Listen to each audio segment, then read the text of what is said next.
నమస్తే అన్న అందరికీ నమస్కారం. దుబాయ్లో తప్పిపోయిన తన యొక్క భర్తను వెతుకుతూ యుఏఈ వచ్చిన భారతీయ మహిళ కల ఫలించింది. దాదాపు 3 ఏళ్ల తర్వాత తన యొక్క భర్తను కలుసుకొని ఎమోషనల్ అయ్యింది.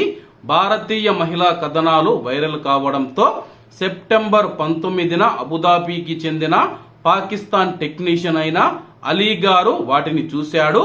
3 ఏళ్ల క్రితం తప్పిపోయిన సంజయ్ మోతీలాల్ ఫార్మర్ 53 సంవత్సరాలు ఖలీఫా స్ట్రీట్ లో తమతోనే నివసిస్తూ ఉన్నట్లు పోలీసులకు వెల్లడించారు.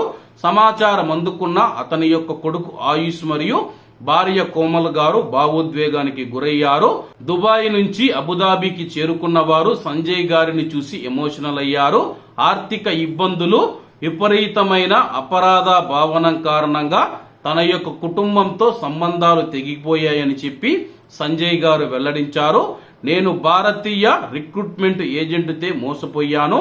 నా పేరు మీద ఒక్క పైసా కూడా లేకుండా నేను నిరాశ్రయుడిని అయ్యానని చెప్పేసి నా వీసా గడువు ముగిసింది. జరిమానాలు చెల్లించడానికి నాకు మార్గం లేదని చెప్పి ఆయన వివరించాడు. అలాగే తన బాధను చూసిన అలీ అతని సోదరుడు మహమ్మద్ నదీం తనకు ఆశ్రయం ఇచ్చారని తెలిపాడు. 2021 నుంచి సంజయ్ కుటుంబం భారతీయ రాయబార కార్యాలయానికి అనేక లేఖలు రాసింది. గుజరాత్ లోని స్థానిక నాయకుల సహాయం చేయమని కోరింది. ఇన్నాళ్లకు వారి యొక్క కల నెరవేరింది. సంజయ్ గారు ఇప్పుడు యుఏఈలో కానూన్ పెట్టారు కాబట్టి ఆ యొక్క కార్యక్రమానికి దరఖాస్తు చేసుకోవాలని చెప్పి ప్లాన్ చేస్తూ ఉన్నాడు.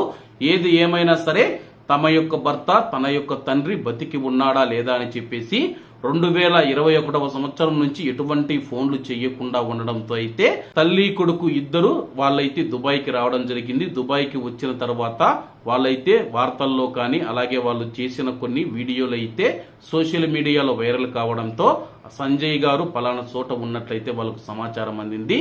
ఎట్టకేలకు 3 ఏళ్ల తర్వాత ఆయన తన యొక్క కుటుంబాన్ని కలుసుకున్నాడు. కాబట్టి అందరూ బాగుండాలి, ఎందులో మనం ఉండాలి. అందరికీ నమస్తే అన్న, జై హింద్.